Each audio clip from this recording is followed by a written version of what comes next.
again on stage, Tito Roquel Ponte.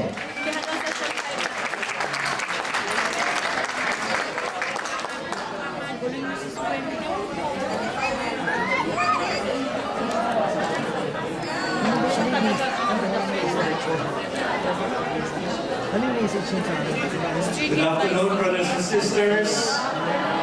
Palakpakan natin muli si Father at yung kasama ng natives. Father Arman, where are you? Galing ang kanta ni Father. Very well said, very well sung, and full of emotions. Alala ko tuloy para siyang ang boses ni Cardinal Chito Tagle. Because he sings from the heart. And I believe you are blessed. So I have one like Father Arman to walk with us in the spiritual journey. Father Arman, salamat po. Salamat po sa lahat ng nag-perform rito kanina. And I truly subscribe to the song that miracles can and do happen in the lives of people. And it can happen to you, it can happen to me, it can happen to our loved ones. Ano ang kailangan lang? That we believe, no? That we have faith in the Lord. That the Lord has always something good in store for us. Kanina sabi ni Joe, pagdating sa third talk, pwede na kayo matulog. Okay, maybe I can give you permission to sleep. But just don't disturb your seatmate. Kayo na lang siguro kung matutulog kayo. No? But anyway, truly, we can stand firm in our faith as long as our anchor is our Lord, who is with us today and who promises to continue to be with us, not just today or tomorrow, but for the rest of our lives. Now, standing firm on our faith, ano ba ang elementong kasama dyan? Kasi minsan, Filipinos, like most of us, we take our faith for granted. Parang sa atin, ang daling magsimba, madaling attend ng misa. Like in our parish, we have 4 masses every day, and then about 7 or 8 masses on Sunday. So hindi mahirap ma-miss yung ating devotion to the Holy Eucharist. Pero in places like the Middle East, where we used to serve for many years, it's not as easy. Nalalaman ko noon, tandaan ko, and the first time I visited our Opus for Christ group in Saudi Arabia, yung ating leader doon, si Conrad, sabi niya, Tito Roquel, we're so happy that you're here with us. Sabi ko, nakakatuwa naman kayo, tuwan-tuwa kayong makita ko. Yes, because, whenever we gather and we have prayer, we have sharing, and even if the religious police or the Mutawa comes in and tries to arrest all of us, they will only look for the top leader, no? And for now, you're the top leader, so we're happy that you're here. That we will be free, scot-free, and then you will be the only one arrested. Totoo yung mga kapatid. Sometimes, it also instills some fear in me. Baka nga, habang nagsasalita ka mo ngayong oras na ito, pumasok yung religious police and then you can easily be thrown in jail, and I don't know how long you will stay there. My own brother worked with Philippine Airlines, and I think he was posted in Saudi Arabia for about 6 months. Really warned me. Sabi niya, huwag mong bibiruin yung mga yan because they can really make your life difficult. But I know, my dear brothers and sisters, that as long as we are standing firm in our faith and we go for the truth and we know that we're doing what God would want of us. Of course, we're not naman suicidal or just not mindful of our security. We also need to be prudent, no? But if it is the Lord truly moving us, then we should really stand firm in our faith. Like the brothers and sisters who were here earlier. I believe they really stood for their faith, and even the sharer that we will have for this third talk of our Strong and Faithful Weekend. So, brothers and sisters, that's truly the second part of our journey for today in our theme. From 1 Corinthians 16, starting with verse 13, and be on guard. Keep alert, that is what our brother Joe mentioned to us. So, Ganun din tayo. Let us not sleep in this afternoon session. Let us be alert and be on guard because the Lord can come anytime. And when the Lord comes, we need to be awake. Now you remember the Transfiguration story? The Lord brought His three favorite disciples to the mountain of Transfiguration, but they became drowsy. They slept, no? And then what happened? In the book of Luke, it was mentioned, when they became fully awake, they saw the glory of God. So brothers and sisters, let us not miss out on that opportunity to see the glory of God. Just because we give in to our human condition or human situation. Let us try to be alert and be on guard for the many things that will challenge us. And we pray for the grace that when those challenges comes, we will be able to stand firm in our faith. Yan lang naman ang kaibahan natin sa mga santo eh. Kala natin, mahirap maging santo, mahirap maging martir para sa ating pananampalataya. But you know, when the time comes for you to stand firmly in faith, and even if it will involve some dangers to our life, to our liberty, or to anything that will harm us, know what can happen? The grace of God will be enough, will be sufficient. And so let us just firmly be ready for the time that this will happen in our day-to-day life. You know, brothers and sisters, standing firm in our faith is not difficult. It's not easy, rather. But it is important for us to be reminded of certain principles. So this is just a review. From top number 2, where we discuss be on your guard, now we are in the second part, which is standing firm in our faith. Okay, what happened in our life? In our life, it's like an up and down affair. No? Sometimes we're up, sometimes we're down. Sabi nga po ng ilan, parang gulong ng pala dyan. No?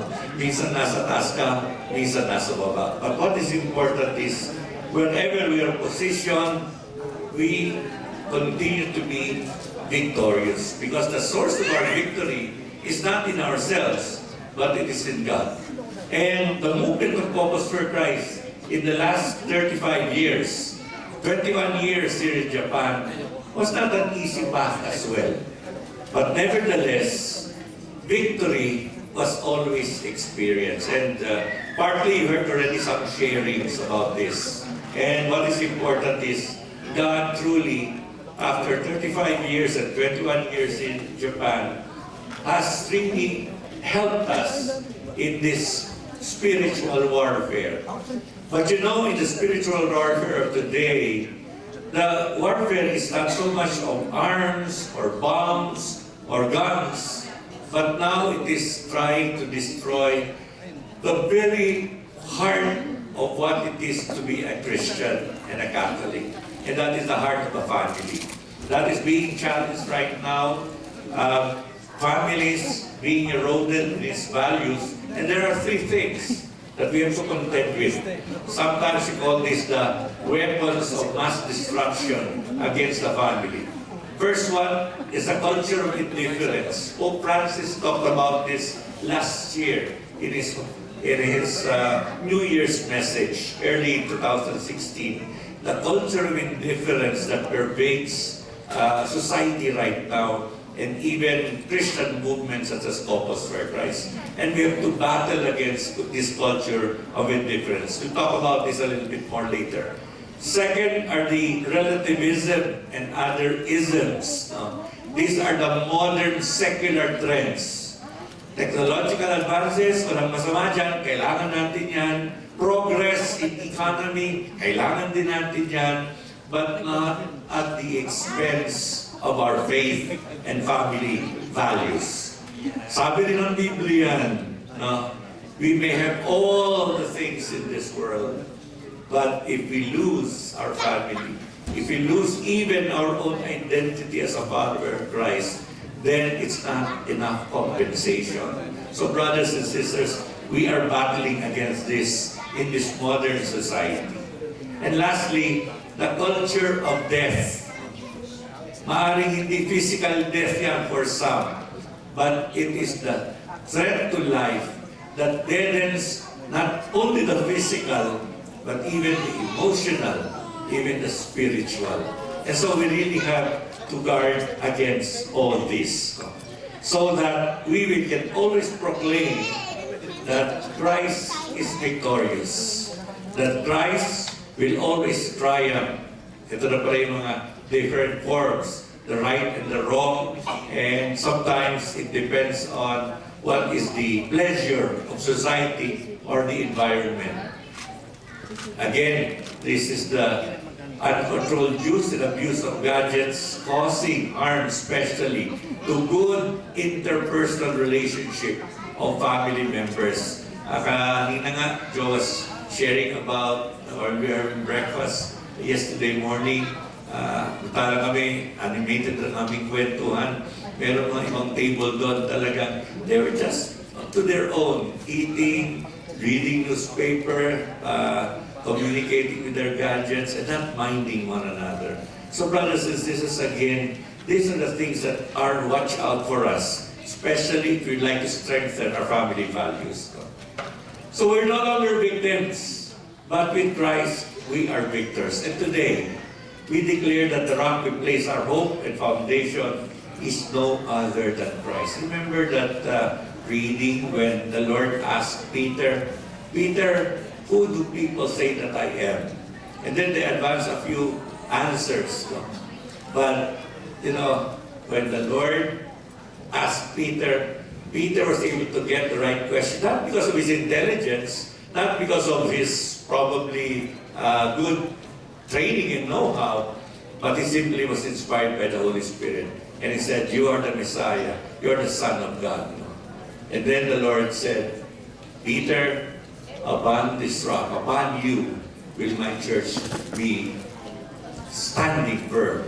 So brothers and sisters, that is the church, that is the community that we want to really foster. Standing firm on the rock of Christ, who is represented by the vicar of Christ here on earth. Peter then, in the first century of Christianity, but now Pope Francis. Okay, what is faith? Faith is to believe in God. Maybe that's just a simple definition. But faith wants us or moves us to be more active in seeking this. You know mga kapatid, when you talk about faith, it's not just one of the theological virtues. But faith is a gift. Kaloob po ito, regalo ito ng Panginoon sa atin. In Ephesians 2 verse 8, what does it tell us? By grace, ayun palabas. Ayan. By grace you have been saved through faith, and this is not your own doing, it is the gift of God. So we just simply have to accept this gift, and we just have to be worthy of that gift and move forward so that God Himself can move us and prosper us forward. Again, one saying in Lumen Fidei, written by Pope Francis. No, I think this was a collaboration of Pope Benedict towards the end and then Pope Francis. In accepting the gift of faith, believers become a new creation. Pareho po na sinabi nina kanina nung kanyang sharing. In Christ, we become a new creation. We receive the new being, and they are now sons in the Son. Anak po tayo ng anak ng Ama sa langit. And so, again, this is the inheritance that we got through our baptism. So we need to really respond to this gift. And how is our response shaped? First and foremost, we need to respond with the same faith that the gift has given to us. The man of faith gains strength by putting himself in the hands of God, who is faithful Himself. So brothers and sisters, we are truly asked to live according to what we believe in. And this may sound parang repetitive, but it's important to believe what we are standing firm and to be able to proclaim to all the world that our faith cannot be compromised. Again, from Pope Francis, stagnant faith breeds unkindness, while authentic faith takes risk to be closer to Jesus. So authentic faith takes risk. love is a very risky business. No? When we love sacrificially and unconditionally, we might get hurt. I remember one sharing of a handmaid of the Lord. I think I heard this in Cebu one time. One handmaid was saying, I have loved before and I've lost that love. I'll never love again. No? So maybe you've heard that refrain. But you know, my dear brothers and sisters, we can always love according to the standard of our Lord. If we love according to human standards, then we will probably get hurt. But if we love according to God's standard, which is sacrificial and unconditional, then love begets love. And we will get that in return. And we are assured of that. God, who sacrificed Himself on the cross, took a lot of risk getting there. And while He was there, He even sweated blood. Do you remember that reading in our Monday, Thursday liturgy, when the Lord Himself was at the Garden of Gethsemane, and He knew what was about to happen? He asked for a break. He was human enough to ask the Father, Lord, take this cup of suffering away from me, but not my will, but yours be done. And so in the end, the will of God prevailed, and now we enjoy salvation through that unconditional and sacrificial love that Christ Himself gave to us on the cross. So brothers and sisters, whenever we want to truly love, whenever we want to exercise that pure love that we want to bestow to our wife, to our husband, to our children, to our family, to our co-members in the community, then we're taking some risk, but simply because it is good to stand firm on solid ground, then I'm sure the Lord will continue to be with us. This is also paraphrased in the prophet Isaiah. If you do not stand firm in your faith, you will not stand at all. Totoo po yan, no? If you do not stand firm in our faith, we will not stand at all. There's another translation of that in another passage of the same verse, but a different translation. This comes from the New American Bible, I believe. Isaiah 7:9 talks about this. Unless your faith is firm, you shall not be firm. So firmness can only come from that relationship that has been given to us by our Lord. And standing firm is very important. That's also the reason why that when we try to pronounce our faith in God, then we try to stand. No? Even in the Mass, no? There's a point in the Mass that, of course, we kneel. Sometimes we sit down to hear the Word of God. But when it's the Gospel already, in the Gospel acclamation, then we stand. Because we proclaim that we are followers of our Lord Jesus Christ.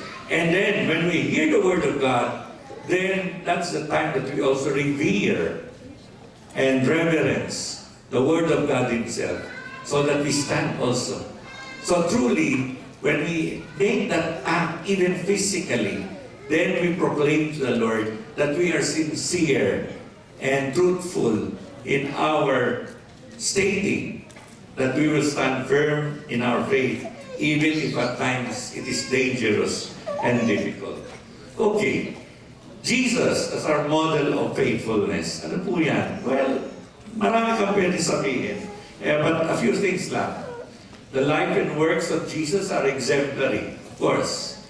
He was a person of influence. Ito, number 3, very important.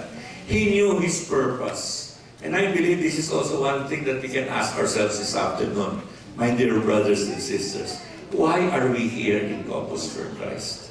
Why am I here in Singles for Christ? Why am I here in Handmaids of the Lord? Is it just for the ID? Is it just for the t-shirt? Is it just for the logo? Maybe that's just a physical expression. But are we really Corpus for Christ? Are we really singles committed to Christ? Are we really, truly stating that we are handmaids of the Lord, like our Blessed Virgin Mary, who will bear even the worst of hardships so that the salvation can be proclaimed and can be preserved and can be spread. So we are standing firm on that, my dear brothers and sisters. We are a family renewal movement. Brother Joe kept on emphasizing that. As husband and wife, that is our role. No? As a family, we are involved in the new evangelization. As members of the humanity, we are supposed to be our brother's keeper. Whenever there's a lack, whenever there's a need, we must be able to respond even in our own need as well.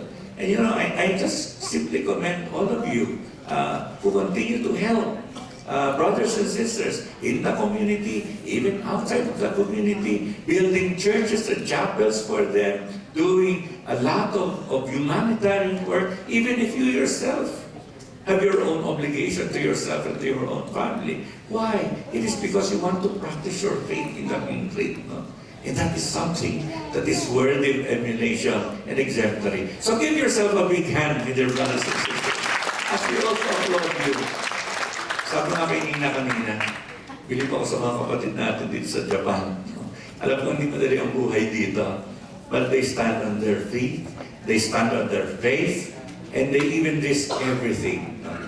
Knowing that God will continue to secure them, protect them, and guide them, and prosper them the rest of their life. And they are assured of a heavenly home in the eternal.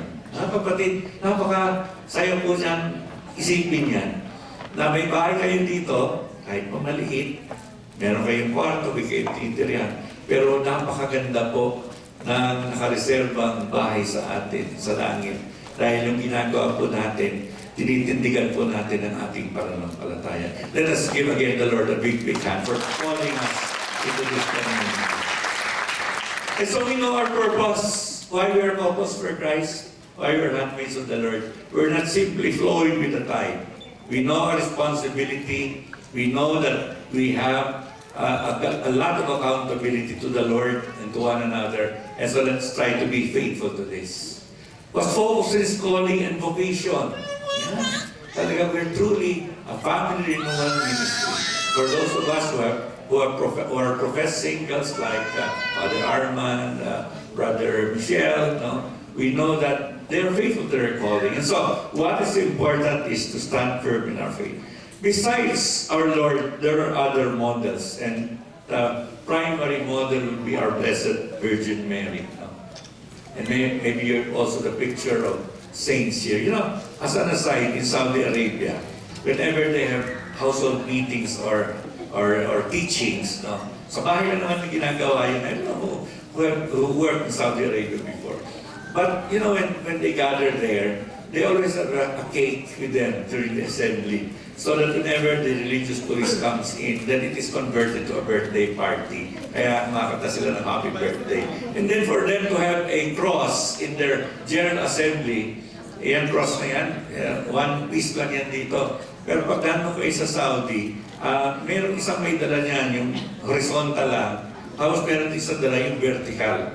Kaya pag makahiwala yun, kaya kahit mahuli sila, yun lang ang dala nila, plank lang na gano'n. Pero pag nakakasama na sila doon sa assembly hall, then nagiging cross na yan. No? Lalagyan lang nila ng tela, ayun na, representation na yan of the presence of our Lord Jesus Christ. So that's how they are creative as well. But they're taking a lot of risk. One time, isang leader natin, nag-uwi siya from the Philippines ng a beautiful statue of Our Lady of Fatima. So sabi niya, paano ko kaya papasok to?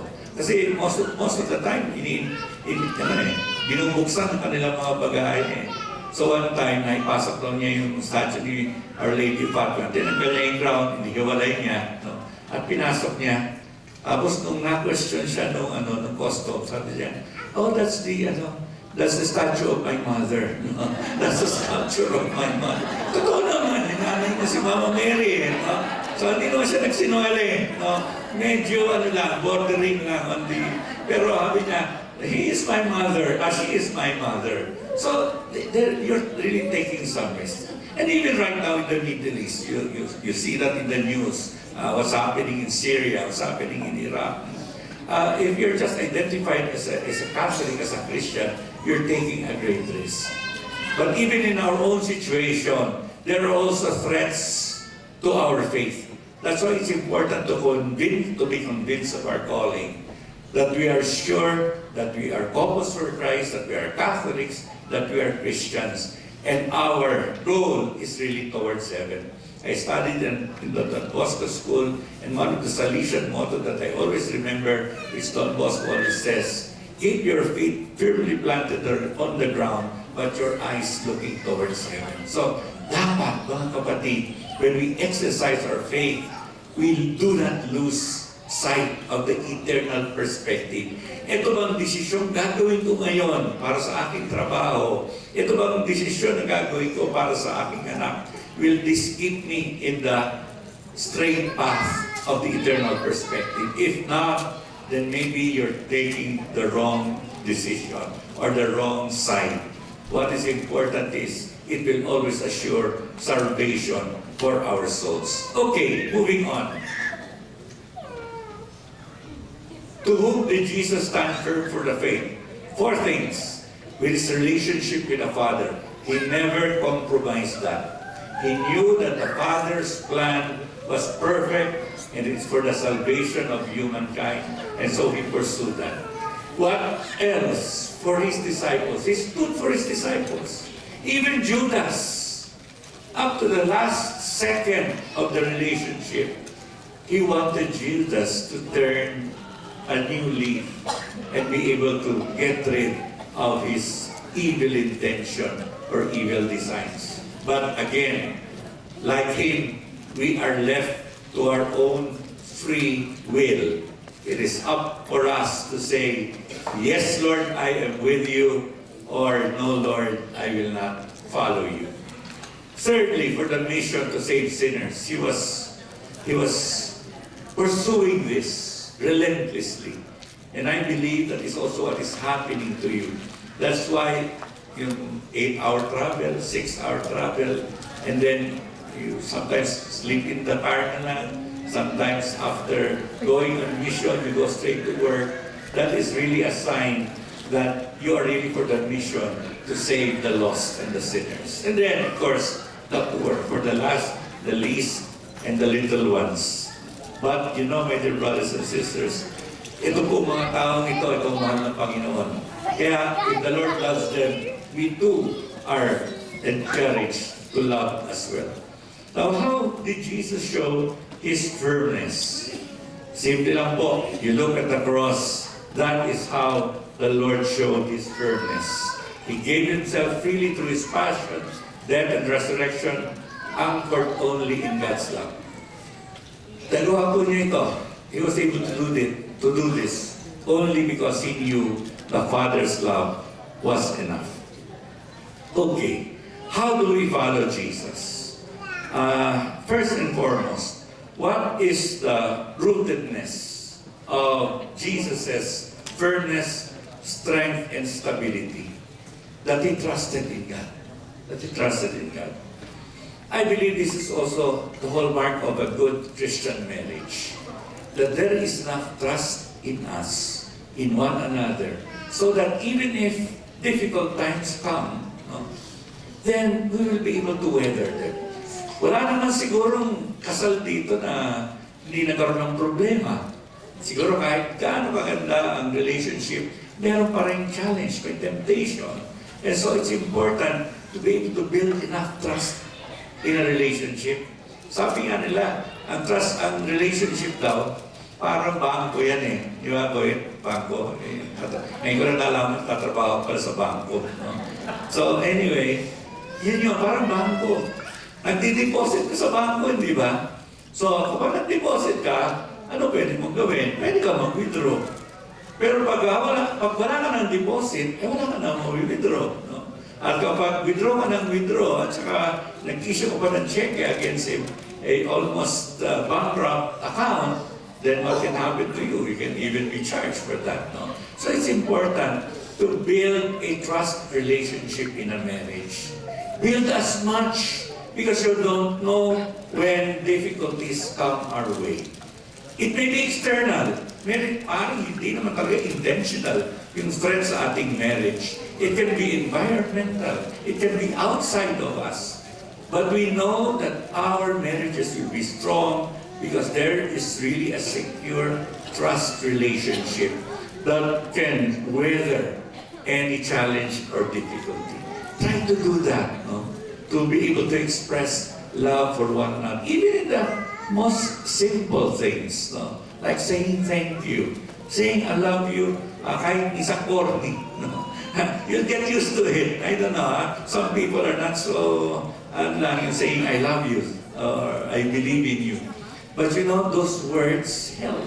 Those words affirm. Those words encourage. No? And when that happens in a marriage, then you have a rich deposit of trust. And even if the rainy day comes, then we can weather any and all challenges. So let us try to build a trust relationship. In the same way that we want to build a trust relationship with our Lord. The Lord has been faithful. The Lord has taken care of us. The Lord has anointed us. The Lord is building us up a community. What else? Or what proof do we still need? No? That Corpus for Christ has been in existence for 35, going strong 36 years. Corpus for Christ is going strong here in Japan. 21 years, by the way, 21 years, adult na kayo. Hindi na kayo minor. No? You're now attained legal age. No? So you are really there, standing firm in the faith. And so that we will be able to weather any and all challenges. Okay, how do we develop firmness? Kasi parang ano ito parang sports to. Hindi ka naman magaling na basketball player. Sinabi mo, maglalaro na akong basketball. Hindi. Kailangan pinagsasanayan yan. Kailangan talagang pinaghihirapan yan. So, it's important to develop a certain kind of firmness in our faith. So, number one, believe that this is happening. I already mentioned this from Isaiah chapter 9, up to 7 verse 9. Secondly, bind faith with the truth. So again, let me emphasize that. The truth is very important. Sometimes we are being led to compromise the truth for what? Expediency, para matapos na lang ang usapan, or maybe, sabi nga lang, telling a white lie. You know, a white lie is the same as a black lie. No? Because a lie is a lie. Whatever coating or sugar coating you might say. No? So it's always important to come out with the truth so that the situation does not become worse. You remember David? David, he was the favorite of the Lord. He was anointed king. But yet, in one moment of weakness, what happened? You know, in the time of David in Israel, whenever the army of Israel would wage war, the king should always accompany them. But I don't know, during that encounter, one battle, David decided to stay home and relax. No? Siguro katulad natin, pagod na tayo, huwag tayo matenda household. No? Pagod na tayo matenda assembly. Maiintindihan naman ni Lord yan. Nag-serve naman tayo no? Pagod naman tayo. May konting sipon, may konting upo. Okay na siguro yan. No? Just like David. So what happened to David? He was reclining at his balcony, looking at his kingdom, and then he saw a beautiful lady. Yan na. Nag-umpisa na po yung downhill slide towards sin and greater sin. Yung una, far distance lust. Nung pangalawa, medyo natukso na talaga. So pinatawag. No? Tapos hindi ko natigil ang kasalanan doon. Kasi even after adultery and infidelity, what happened? Nung he tried to cover it up, so he recalled the husband of Bathsheba, si Uriah, one of his commanders, mga tested commanders ng army niya yan. Sabi, okay, sleep with your wife. Sabi ni Uriah, how can I when my men are battling out there in the field? So I just stay at the gate. So nabuko yung palusot ni David. No? So then, you know what happened? He sent Uriah to the fiercest of the fronts and he was killed there. So from lust, from temptation to adultery, and now it became murder. So pagrabe ng pagrabe. Of course, David was able to redeem himself. He composed one of the most beautiful Psalms, Psalm 51, which we always reflect on during the season of Lent. Just proclaiming his sincere repentance. And the Lord put him back, and the Lord was able to restore him. But let us not go that downhill slide of committing one sin after the other, because if we compromise the truth, then we shall truly go downhill. So let us not try to emulate that kind of downhill stride. Okay, number 3, be a disciple of Jesus. Madaling sabihin, pero mahirap gawin. Ano ba yan? Luke 9, verse 23. Sabi ng Panginoon dyan, if you want to follow me, ano sabi doon?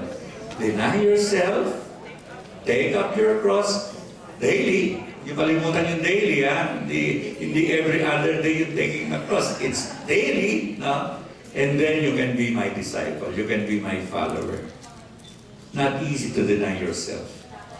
Minsan nga, kami nga mga senior, namin enjoy yan eh. Exempted na kami sa abstinence and fasting. Kasi ang mga ganyan, from 14 to 59, yan yung ating catechism, no? Pero, come to think of it, kaya pa lang namin din mag-fasting. Kaya pa rin namin din mag-abstinence. No? Hindi lang naman kayo mga bata ang required dyan. Kahit nga hindi required, dahil makakabuti para sa atin, then dapat gawin na rin natin. So that we will be worthy to be disciples of our Lord. Let's take this opportunity, this Lent season, na gawin natin yan. No? To be able to fast, to be able to pray, to go to confession, to do some acts of thanksgiving and helping others. Spiritual works of mercy, corporal works of mercy. Dati kalimutan yan. Maybe the year of mercy was passed already last year, but it continues. So gawin natin mga kapatid. Let us not forget, season of Lent, kailangan confession din tayo. That sacrament is always available, and that is really helpful for us so that we can stand firm in our faith. Okay? Nakasampu natin. Okay? Ayan. Tuwa tayo dyan. Okay. Ito na tayo. Take up your cross and follow me. Ayan pala yung ibig sabihin. Kailan malabo. No? Mahirap pag malabo ang faith mo. Kailangan malinaw. Sino ba gumawa itong PowerPoint na ito? Anyway, sige. Let's go on. Don't worry. I'm careful of the time. There are 3 or 6 pala. 6 ways wherein we need to be firm in our faith, and then I'll follow our share. I mean, 6, and I call this 6 P's. 6 na P. Participate in the sufferings of Christ. And one of the things to do that is to remember the Ash Wednesday liturgy. Di ba, from Matthew 6? Ano yung tatlong expression ng ating pagsisisi, no? It is fasting, it is prayer, it's almsgiving. So, when we do that, we are participating in the sufferings of Christ. Let's be conscious of this. No? Kasi consciousness is the first step. And then we pray for the grace so that we can truly allow the Lord to help us participate in His suffering. Second P, put order to the discipline of our ways.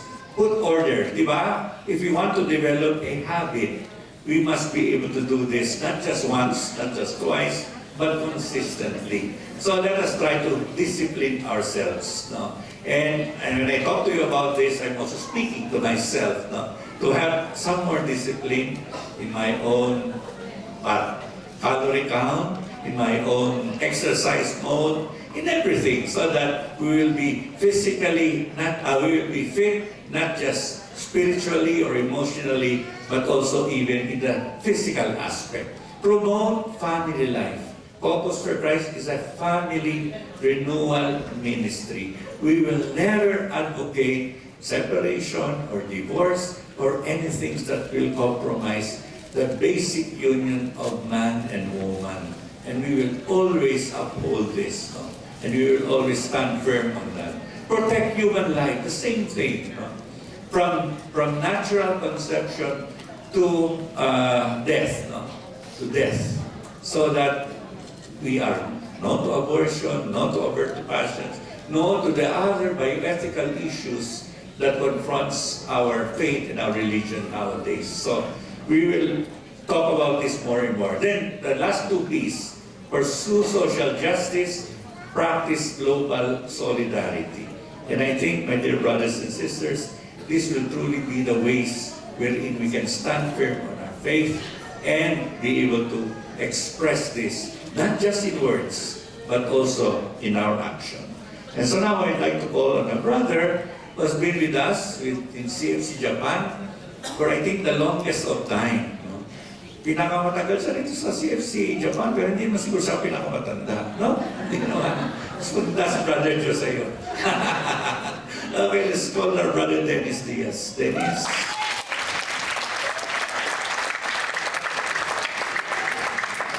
Maraming palapas dito eh.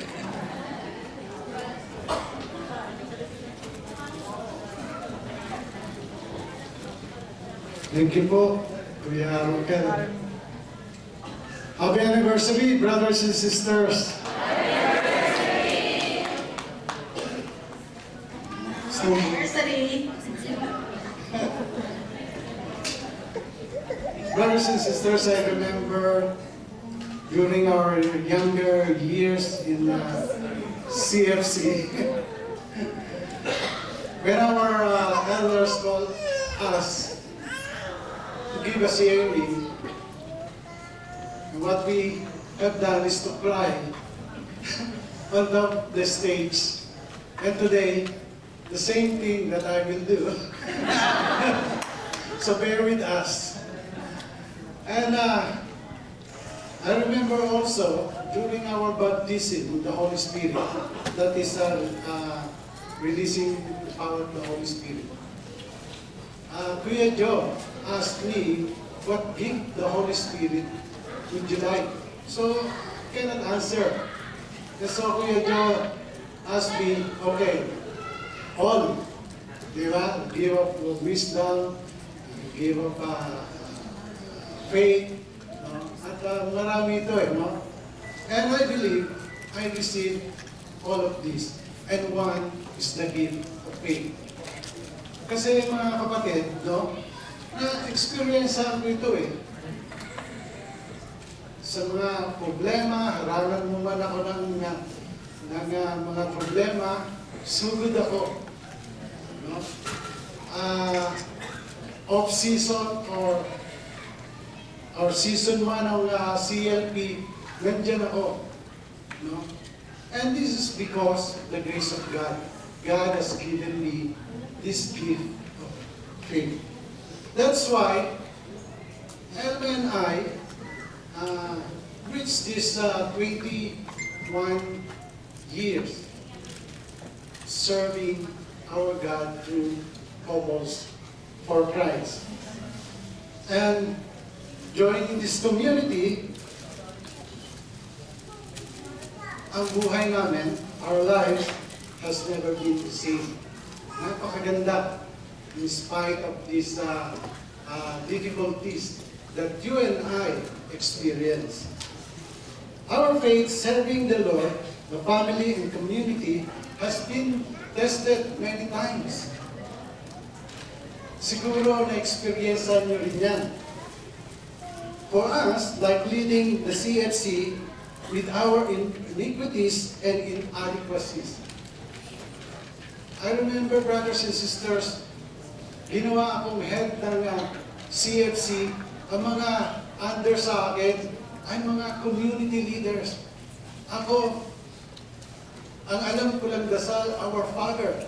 Samantalang ang mga under ko is mga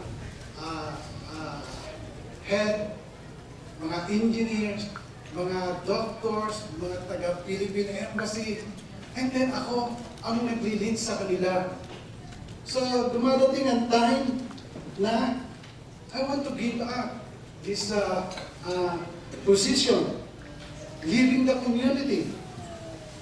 And then there are many more trials in our lives, in our service in this community, like the death of my mother in 2002. No? So, nangangailangan ng pera dyan. Then a year later, Alma was diagnosed with breast cancer. So, talagang pera na naman, and then may sakit pa ang asawa. So how can you serve the community? I remember, brothers and sisters, nung inoperahan si Elma, kami doktor, si Dr. Yamamoto, yes, Dr. Yamamoto, nag-ano yan. I remember na 7 days, first time na nangyari sa akin, nasa simbahan ako every morning. Nagdadasal. But I still continue to serve God. And then, a year later, in 2009, my house was submerged, no, during Undoy. No? Meron ng bagong kotse, 1 month pa lang. No? So, pera na naman. But, ang maganda nun, no? Tumawag ako kay Father Mario, nangihingi ako ng tulong. Sabi ni Father Mario, kahit saan mo sa bahay mo ba yan? No, para sa ating mga kapatid. Iiyan ko na dahil I believe na mayroong mas maganda Panginoon sa amin. And then followed by the death of my father-in-law in 2010. And then after that, 2011, you know, Elma was diagnosed again with breast cancer.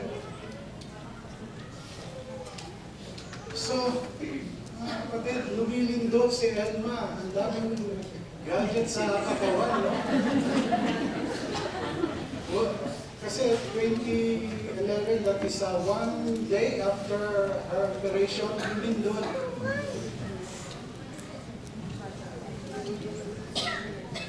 At mga kapatid, pagkatapos ng chemo ni Elma, no, after ng chemo, pupunta kami ng GA, worship si Elma, nandiyan din.